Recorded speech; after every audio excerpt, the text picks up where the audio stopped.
J'arrive sur un bureau, on dirait que c'est un entretien d'embauche, mais bon. Alors, à la base, j'étais censée partir un mois au Sri Lanka. On est une semaine après et je suis déjà de retour. Pourquoi? Eh ben, c'est ce que je vais vous raconter aujourd'hui dans cette vidéo. Les gars, il s'est passé des dingueries. Je suis perplexe toujours aujourd'hui. Je suis rentrée, ça fait 4 jours et je suis toujours dans un état trop bizarre. Je vais essayer de raconter cette histoire de manière la plus objective possible en essayant de faire de tort à personne. Après, il s'est passé des choses graves, donc il faut quand même dire les termes. Je vais essayer de raconter ce dont je suis sûre, c'est-à-dire ce qui s'est passé factuellement et comment moi je me suis sentie. Tout ce qui est jugement des comportements, interprétation, je vais essayer le moins possible de le faire. Ok, donc on va commencer tout de suite. Il faut savoir déjà que j'allais habiter chez une pote à moi que j'avais rencontrée il y a 2 ans et demi. On s'entendait très bien, on avait beaucoup de valeurs en commun, mais on se connaissait pas plus que ça. Donc elle est sri-lankaise et il s'avère qu'elle devait faire des choses pendant plusieurs mois au Sri Lanka et donc elle m'a proposé de venir. Elle m'a invitée. Au début, elle m'a proposé pour des vacances. Mais moi, j'ai toujours voulu faire un stage de couture à l'étranger, etc. Parce que moi, j'ai pas fait d'école, donc ça m'intéressait trop de voir comment les professionnels, etc. ils fonctionnaient. Du coup, je leur ai demandé est-ce que c'est possible de faire un stage de couture, etc. Donc adorables comme tout, ils ont cherché des stages pour moi. Finalement, on trouve. Au fur et à mesure, j'apprends que du coup, je vais habiter chez le papa, qui est Sri Lankais aussi. Il a une maison là-bas, mais il réside pas là-bas 100% du temps. Non, moi, je suis trop contente. Et puis, je suis très reconnaissante parce que genre, ils m'hébergent, quoi. C'est trop adorable. Et donc, je leur dis, 2 semaines, je serai chez vous. Et 2 semaines, je partirai toute seule. Est-ce que ça vous convient, etc. J'appelle le père. On se met d'accord pour le stage. On se met d'accord pour comment ça se passe à la maison. Une semaine avant de partir, ma pote me raconte qu'il se passe des trucs un peu chelous dans sa famille, que je vais pas raconter parce que ça me regarde pas. Mais du coup, j'arrive moi dans un climat un peu tendu. Et du coup, moi je suis là en mode, mais t'es sûre meuf que ça te dérange pas que moi j'arrive? Je dis, ouais, t'inquiète, on a de quoi t'accueillir et tout. Nice. Il faut savoir que ça faisait 1 mois que genre je me sentais trop angoissée pour ce voyage. J'ai déjà fait des voyages seuls, je suis partie en Thaïlande, je suis partie au Maroc, et puis au-delà de ça, je suis partie aussi avec des potes dans plein de pays qui ont une forte culture qui est très différente de la nôtre, de la mienne. Donc je suis habituée à partir loin. Globalement, j'aurais dû me sentir plutôt à l'aise. Mais là, je me sentais hyper angoissée. Ça faisait 1 mois, j'arrivais plus bien à dormir. J'ai essayé tout, j'ai essayé de prendre des gélules et tout pour dormir. Rien ne marche. Camomille, tout. Non, nada. Étant une grande angoissée de la vie, j'ai pas envie que cette angoisse m'empêche de vivre des choses. Donc, je l'ai mise de côté en choisissant de ne pas l'écouter. J'aurais peut-être dû. Un jour J, je pars. Vous l'avez peut-être vu dans mon vlog précédent, j'étais malade de fou. Tellement malade.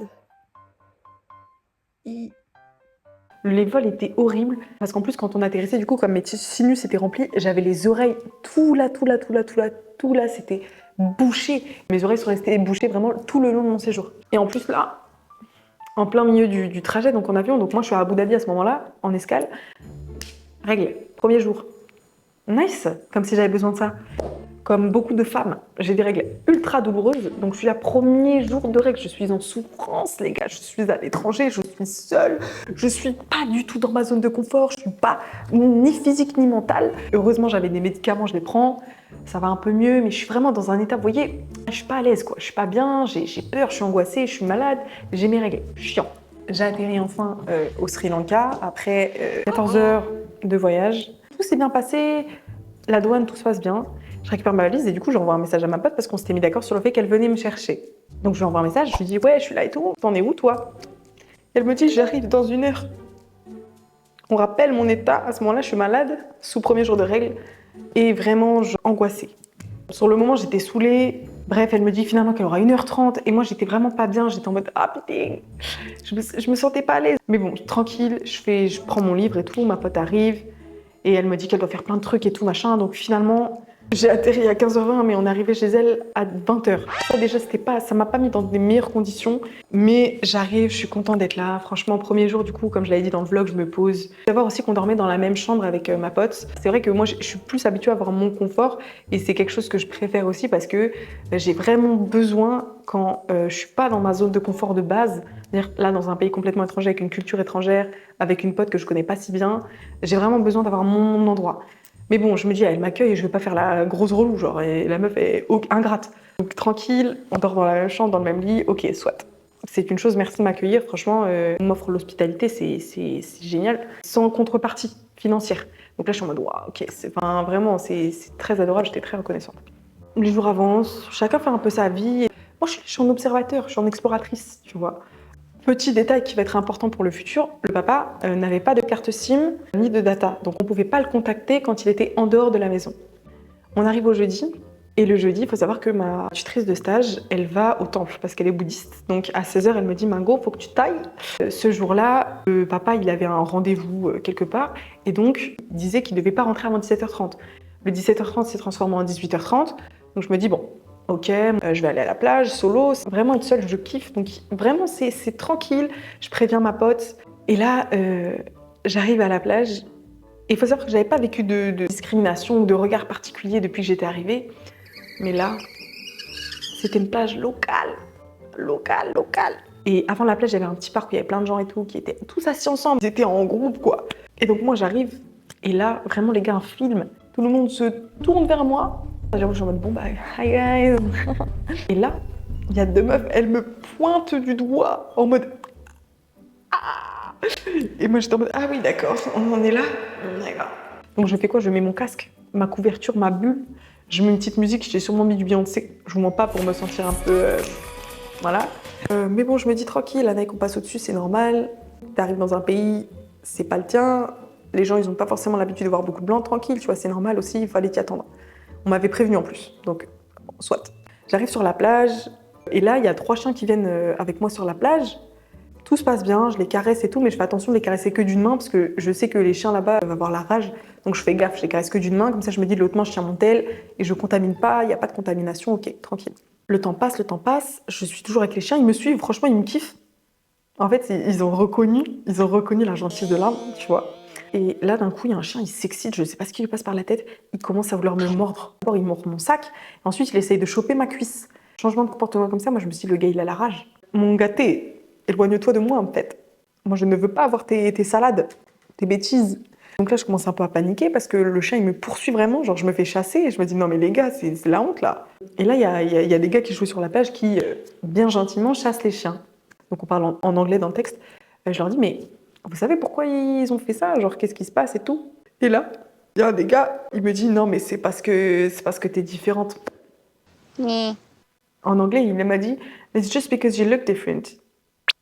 Et j'étais en mode, t'es sûr que c'est les chats qui voient ça ou c'est toi là? Avec l'épisode avant où on m'a tous regardé et pointé du doigt, je me sens vraiment pas à l'aise, là, je me sens vraiment pas à ma place. Et je me dis, bon, it's time to run away, d'accord, de partir. Je suis en mode, bon, pas ouf, j'ai hâte de rentrer là. Et donc, rappelez-vous, le papa n'était censé rentrer qu'à 18h, 18h30. Et donc, moi, je rentre à la maison, il doit être 18h50. Je galère déjà à trouver la maison parce qu'il faut savoir que là-bas, les adresses, elles sont pas genre établies. C'est toi, en tant qu'habitant, qui établis ton adresse, mais elles sont pas forcément dans le GPS. Donc, moi, mon taxi, il a pas trouvé l'adresse parce qu'elle n'existe pas en soi. Et j'arrive, que vois-je? Enfin, plutôt, que ne vois-je pas? De la lumière. Ce qui veut dire qu'il n'y a personne à la maison. Et moi, au préalable, les 2 personnes chez qui j'habitais, donc ma pote et son père, ils m'avaient dit « Ne reste surtout pas dehors, seul devant le portail, parce qu'après les gens ils vont savoir où tu habites, peut-être ils peuvent venir chez nous pour faire des choses mauvaises et tout. » Donc là, j'arrive, il n'y a personne. Je me dis « Mais qu'est-ce que je fais ?» C'est une petite rue, on est quand même assez loin du centre-ville. Je pense qu'il y a 15-20 minutes à pied. Et moi, je me dis « Mais je peux pas marcher à pied. Déjà, si c'est dangereux de rester dans la rue, c'est encore plus dangereux de marcher à côté de la route où il y a plein de voitures qui me voient. » J'appelle ma pote, elle me répond pas. Je l'appelle 5-10 fois, elle me répond pas. Jusqu'à 19h20, 19h30. Je suis au hôtel avec ma meilleure pote. J'essaie de faire des allers-retours dans la rue pour pas qu'on capte que j'habite là. Et à un moment donné, prise de compassion, la voisine d'en face, elle vient me voir et dans un anglais approximatif, elle me dit « Est-ce que ça te dit de venir chez moi pour attendre ?» Parce qu'elle avait compris que j'attendais. Donc trop mimi, elle m'accueille et tout. Elle me pose sur une chaise et moi je suis comme ça. Moi j'étais au téléphone avec ma pote et tout, machin. Donc franchement c'était cool.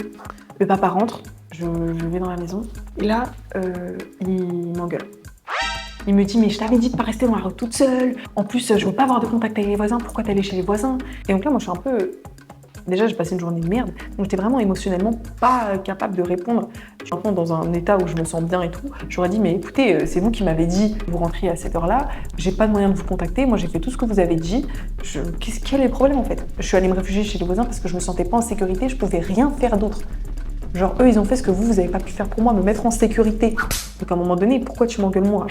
Mais sur le moment, j'ai rien dit, je suis juste allée dans ma chambre. Et plus tard, quand ma pote est rentrée, on a discuté à 3. Les 2, ils étaient vénères contre moi parce qu'ils me redisent « Ouais, mais on t'avait dit de pas rester toute seule dans la rue. What do you want me to do ?» J'ai fait ce que j'avais dit que j'allais faire. J'ai dit que j'allais rentrer à cette heure-là, je suis rentrée à cette heure-là. En fait, je ne comprenais pas. Donc à ce moment-là, moi j'avoue, j'avais qu'une envie, c'était que la dispute, c'était pas une dispute, mais genre que le truc s'arrête quoi. Donc je suis là en mode oui, bon d'accord, j'ai des torts et tout, mais au fond, hein, je vous le dis, hein, pour moi j'ai aucun tort. Je veux bien admettre quand j'ai des torts et quand je fais mal des choses. Là en l'occurrence, j'ai communiqué sur ma position, sur l'horaire à laquelle j'allais rentrer. J'ai fait tout ce que j'avais dit que j'allais faire. Enfin bref. Après cet événement-là, je me dis j'ai envie de rentrer quand même, mais je vais quand même rester. Et mon stage se passe très bien. Puis mes 2 semaines solo, ça va être trop cool aussi. Les jours passent. On arrive au samedi. Ma pote m'avait dit que toute la journée, elle devait faire un déménagement. Le soir, elle allait dormir chez eux, chez sa famille. Et le lendemain, genre, elle revient vers 13-14 heures. Je m'en fous, genre vraiment être seule, ça me dérange pas. Je dis ok, tranquille, fais ta vie. Moi, je fais mon montage. Donc, c'était mon montage de vlog que j'ai posté la semaine dernière. Je suis full dedans. Genre vraiment, je sors pas de ma chambre une fois parce que je suis vraiment en max au taf et tout. Le père, il fait ses affaires. Il vient pas me parler non plus, bref. Le soir, à un moment donné, donc je vais dans la cuisine, lui il est dans le salon. Ma pote m'appelle et elle me dit meuf, tu peux me passer mon père parce qu'il me répond pas depuis tout à l'heure, je comprends pas. Donc je vais voir le père et je dis ouais, Dave, elle essaye de t'appeler. On se tutoyait. Elle essaye de t'appeler, est-ce que tu pourrais lui répondre, machin et tout. Il lui répond. Et donc moi je reviens dans la cuisine alors que lui était dans le salon, c'était à côté. Il n'y avait pas de porte donc on entendait tout. Et là j'entends que le ton monte, il commence à crier et tout. Et là il lui dit d'un coup d'un seul, hein, vraiment il n'y a pas de transition, je vous le raconte comment moi j'ai vécu. Hein. Il lui dit non mais là c'est plus possible, demain tu viens chercher tes affaires, je veux pas te voir, je partirai quand tu seras là, et oui tu prends ta copine avec. Hein. Et moi je suis en mode c'est quoi, mais ça sort d'où genre. Je vais dans ma chambre et ma pote me rappelle, me dit meuf t'as entendu et tout. Je dis ouais, qu'est-ce qui s'est passé? Il veut que je parte et je comprends pas pourquoi, aucune raison, vraiment impulsivité au max. J'étais en pétard, moi je me dis mais qu'est-ce qui se passe, c'est quoi cette dinguerie frère? Et du coup je lui dis meuf s'il me chasse de la maison je te dis moi je me barre. Hein. Elle commence à angoisser, moi aussi, et elle me dit meuf en plus moi j'ai trop peur de rentrer et tout. Et là, c'est là que la dinguerie principale arrive. Et là, encore une fois, j'essaie de raconter le plus factuellement possible sans émettre de jugement. Elle me dit ouais, en fait, j'ai peur de rentrer parce que, en fait, mon daron, depuis que je suis petite, il est violent avec moi. Elle me rajoute autre chose que je peux pas vous raconter parce que c'est trop, c'est trop. Moi, je me rends compte, je suis en mode je suis toute seule avec lui depuis le début de la journée. Je serai toute seule avec lui cette nuit. Je serai toute seule avec lui demain. Et donc là, ça part en crise d'angoisse. Là, totalement, j'appelle la France entière, j'appelle mes parents, mes amis, et je me dis, mais les gars, c'est pas possible, là, je vais rentrer, c'est pas possible et tout. Au début, ils me disent, Nick, prends un hôtel, un truc où tu te sens en sécurité, plus proche de là où la couturière, elle habite, sauf que la couturière, elle habite dans un trou paumé, il n'y a pas d'hôtel. Et donc là, toute la France a bougé. Franchement, j'avais cette impression-là. Et c'est ça, franchement, qui m'a aidée à tenir bon, parce que sinon, dans la situation, vraiment, je me sentais tellement mal. Tellement seule, genre vraiment c'était une dinguerie. Et grâce à eux, grâce à leur soutien, leur aide et tout, je me suis vraiment sentie accompagnée et tout, c'était adorable. Et je me suis dit, ah ouais, purée, genre même à des milliers de kilomètres, genre je peux compter sur eux. Et je me suis dit, purée, genre quelle chance. Et donc mon père a réussi à avancer mon vol au lundi, sachant qu'on était le samedi, donc je devais trouver un hôtel pour le dimanche. Mes potes cherchaient des hôtels pour moi, en mode ouais, cet hôtel-là il est bien, cet hôtel-là il est bien. Moi en parallèle, je cherchais aussi. Finalement, je trouve un hôtel qui est trop bien. Je me dis, vas-y frère, je vais prendre un bon truc. Comme ça, je me sens bien à l'aise. Mais je vais encore attendre jusqu'au lendemain. Certains de mes potes m'avaient dit en mode, ouais, meuf, prends des couteaux avec toi. Genre, dans la nuit, tu sais pas ce qu'il peut faire et tout. J'hésitais. Je me suis dit, finalement, je vais pas le faire parce que si je commence à rentrer là-dedans, c'est-à-dire que je vais dire à mon cerveau que je suis vraiment en danger. Et à ce moment-là, moi, je voulais pas me sentir en danger. J'étais en mode, c'est bon, je vis déjà trop de trucs stressants. Bon, il s'est rien passé, hein, évidemment. Le daron, en fait, il me calculait pas vraiment. Il faisait sa vie, on se calculait pas. Le lendemain se passe, il me calcule pas, il me calcule pas. Et ma pote me dit ouais meuf par contre j'ai vraiment pas envie de rentrer, j'ai trop peur et tout, est-ce que tu peux faire mes valises? En fait à ce moment-là, moi j'étais en mode mais ma soeur, moi aussi j'ai peur. Frère tu m'as laissée toute seule avec ton daron violent, moi aussi j'ai peur ma soeur. Mais bon, je fais ces valises. Une fois de plus moi j'ai envie d'en finir le plus vite possible, j'ai envie de me parer. Donc je fais toutes ces valises, je range la chambre, je nettoie tout. Et là elle me dit par contre va falloir que tu dises à mon père qu'on part parce que moi j'arrive pas à le contacter. Donc moi je vais voir le daron. Je lui dis ouais, on part et tout, machin, de la maison. J'essaie vraiment d'utiliser mon ton le plus gentil possible. Et il me regarde et me fait d'accord. Là, moi, ça me fait peur parce que je me dis les gens sanguins, quand ils sont calmes, c'est pas bon signe. Je me réenferme dans ma chambre, je finis toutes les valises de ma pote, je les mets toutes prêtes, genre vers le portail pour que quand le taxi arrive, c'est bon, ils prennent juste et on se casse quoi. Et je me casse parce que du coup, je suis toute seule. Ma pote me dit par contre, remercie mon père quand même. Donc moi, je suis en mode what? Mais après, elle m'a expliqué plus tard que c'était pour lui montrer que genre, face à sa négativité, les gens ne réagissent pas que par la négativité, mais par la gentillesse. Donc je vais le remercier, je lui dis bah merci pour l'hospitalité, merci de m'avoir accueilli chez vous et tout, etc. Et lui il est juste en mode allez, ça veut dire d'accord, je crois, on se rit. Je pars. Je vais récupérer ma pote, on la dépose là où elle va habiter du coup pour la fin de son séjour. Et moi, je pars à mon hôtel. Et en fait, même si l'hôtel il était dingue vraiment jusqu'à la fin du séjour, parce que du coup j'avais encore un peu plus de 24 heures à passer dans le pays, je me suis pas sentie en sécurité, je me sentais pas à l'aise, j'avais peur qu'il débarque. J'avais l'impression que tous les regards me regardaient, genre c'était trop bizarre, je me sentais vraiment pas bien. La nuit, crise d'angoisse. Je suis pas sortie de l'hôtel une seule fois, je suis juste allée à la mer. Sinon je faisais que piscine, chambre, piscine, chambre, piscine, chambre. Vraiment j'étais cloîtrée. Je rentre, là, je suis juste trop contente, j'arrive à Paris, je suis en mode mais yes les gars. C'est la première fois les gars que j'étais heureuse vraiment de rentrer chez moi, où je me dis ah ouais là c'est chez moi. Et pour vous dire carrément ce truc là ça m'a presque traumatisée. Même quand je suis arrivée dans le lieu que je connais qui me sécurise le plus, je me sentais toujours pas en sécurité. Même ma première nuit, je me suis réveillée, je faisais des cauchemars, je me réveillais, je savais pas où j'étais. C'était vraiment angoissant de fou. Maintenant je pense que de ce voyage c'est quand même important d'en tirer quelque chose de positif. Avant toute chose mon stage. Mon stage s'est trop bien passé, la dame était trop mince. Elle m'a appris beaucoup de choses sur la persévérance, sur le fait de refaire jusqu'à ce que ce soit parfait, comme j'en avais parlé dans ma précédente vidéo. Aussi, ça m'a appris de ne pas aller habiter chez des gens que je ne connais pas, ou très peu. Ça m'a aussi appris d'écouter mon angoisse. Parce que là, en l'occurrence, mon corps m'avait prévenu et j'avais une espèce d'intuition qui me disait « En tout cas, je suis très fière et contente de moi d'avoir réussi à partir et pas me dire « Ouais, mais j'ai dépensé de l'argent » parce que oui, j'ai dépensé beaucoup d'argent que je n'ai pas pu récupérer. J'ai perdu au moins 500 balles, hein, les gars. Et je me dis, la sécurité avant tout, l'argent ça revient, la sécurité ça revient pas. Une fois que je suis plus en sécurité, je suis plus en sécurité, c'est finito pipo. Je suis très, très, très, très reconnaissante d'avoir des amis comme ça, une famille aussi qui m'a vraiment épaulée. Je réessayerai le Sri Lanka, hein, c'est pas rien contre le pays, dans des endroits plus touristiques, peut-être avec quelqu'un. Je vais pas vous mentir, c'est peut-être pas un pays à faire seule en tant que femme. Mais voilà, c'est la vie, je pense qu'il faut pas s'arrêter à ça. Franchement, je prends ce qu'il faut prendre. Hein. Je regrette pas d'être partie. Je suis fière de moi d'avoir essayé. En vrai, ça m'a reboosté niveau créativité, ça par contre, c'est une dinguerie. Du coup, là, je suis au max. J'ai hâte de filmer plein de contenu. Là, pour l'instant, j'ai pris vraiment des jours off où j'ai fait que du crochet. Moi, je me suis fait une tendinite tellement j'ai crocheté. Je voulais vous faire cette petite story time parce que comme je vous avais pris avec moi pendant la première semaine, je me dis, je vous dois un peu ça. Dites-moi ce que vous en pensez en commentaire. Il y a beaucoup de choses à dire à mon avis. Puis moi, je vous fais juste des bisous. J'espère que vous allez bien. Et faites attention quand vous partez en voyage, surtout si vous êtes des femmes. Partez quand même. Hein. C'est pas parce qu'il y a des dangers qu'il faut rester cloîtré chez toi et rien faire. Je vous fais des bisous, guys. Je vous dis à la prochaine.